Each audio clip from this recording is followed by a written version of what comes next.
Apabila kita ditempatkan Tuhan di makam, di tempat yang namanya asbab. Nah, lalu kita hendak berpindah ke makam tajrid. Aku ampih dah berdagang, ampih bahuma, ampih menurih. Aku hendak beribadah aja lagi. Dagangan semuaan tutup, habis sudah lagi. Aku hendak beribadah. Duit nak datang-datang, kada-kada tersarah. Pokoknya aku beribadah. Nah, ini orang keinginannya jahat yang tersembunyi.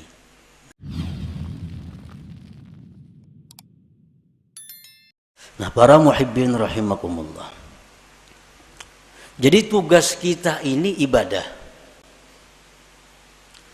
Kita tidak bisa beribadah kepada Allah tanpa ada sarana dan prasarana. Karena ibadah ini memerlukan berbagai macam. Ibadah memerlukan kekuatan tenaga supaya bisa bergerak, supaya bisa sembahyang, supaya bisa naik haji, supaya bisa umrah. Itu perlu kekuatan. Makanan, minuman. Untuk beribadah kita perlu pakaian. Untuk beribadah kadang-kadang perlu kendaraan. Untuk beribadah perlu tempat.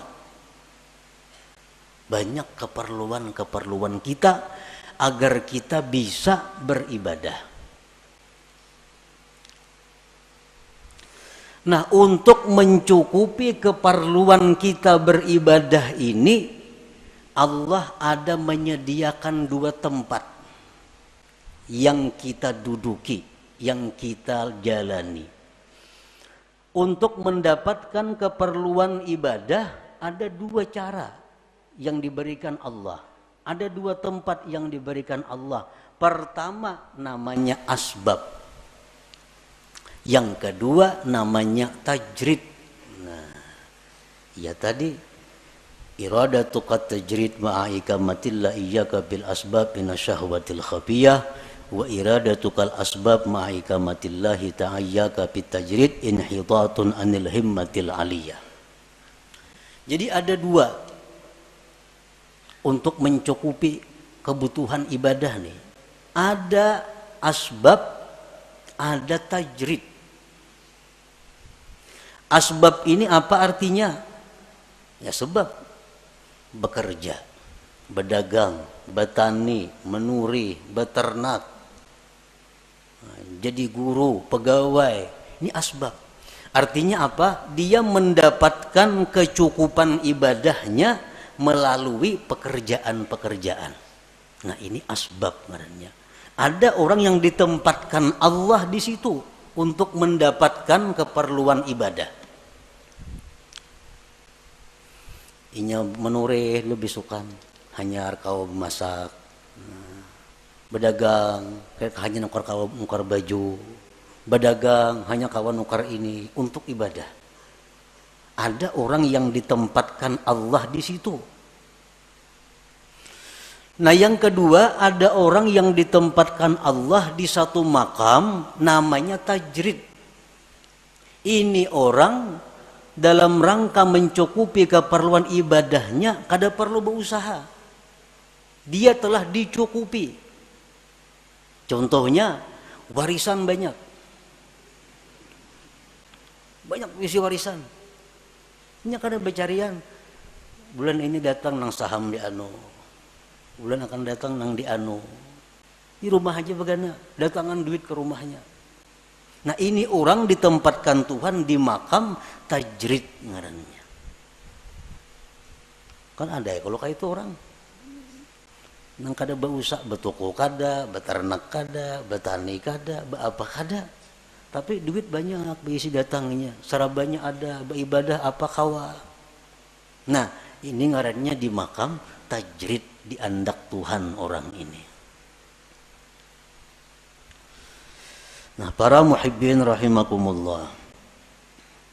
Apabila kita ditempatkan Tuhan di makam, di tempat yang namanya asbab. Nah, lalu kita hendak berpindah ke makam tajrid. Aku ampih dah berdagang, ampih bahuma, ampih menurih. Aku hendak beribadah aja lagi. Dagangan semuaan tutup habis sudah lagi. Aku hendak beribadah. Duit nak datang-datang kada-kada terserah. Pokoknya aku beribadah. Nah, ini orang keinginannya jahat yang tersembunyi. Nah, ini orang. Kenapa? Karena Tuhan menempatkannya di tempat namanya asbab. Hendak berpindah, hendak di rumah aja begana lagi, pasar kada turun lagi. Nah, ini orang ada syahwat khafiyah, ada keinginan jahat yang tersembunyi. Orang yang selama ini duduknya ditempatkan Allah di makam tajrid, sudah nyaman nih. Tiap bulan ada kiriman, tiap bulan ada. Kada pernah talantar memakan pakai apa cukup. Berpikir nukar kabun, anak bakabun agena aku nih. Nah, anak bakabun. Padahal bertahun-tahun dak begana di rumah aja. Beribadah gawean datang duit. Kalinya membuka kios di muka rumah. Nah, membuka kios. Ini ngarannya inhitat minal himmatil aliyah. Ini turun tingkat ngarannya. Turun ini. Ada penurunan himmah yang tinggi. Inhitatun minal himmatil aliyah. Nah, para muhibbin rahimakumullah.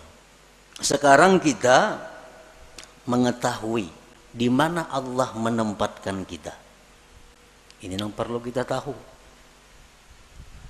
Apakah Allah sekarang ini menempatkan kita di satu tempat yang namanya asbab untuk mencukupi kebutuhan ibadah kita? Ataukah sekarang ini Allah sudah menempatkan kita di makam tajrid untuk mencukupi kebutuhan ibadah kita? Ini perlu diketahui. Tandanya orang-orang yang ditempatkan Allah di makam asbab, nang berdagang, bertani, bekerja. Tandanya orang yang direstui Allah untuk itu. Ada 6 tanda. Bila 6 tanda ini ada pada kita, berarti kita direstui Allah duduk di situ. Jangan hendak pindah ke makam tajrid, ke makam nang kada berusahaan lagi.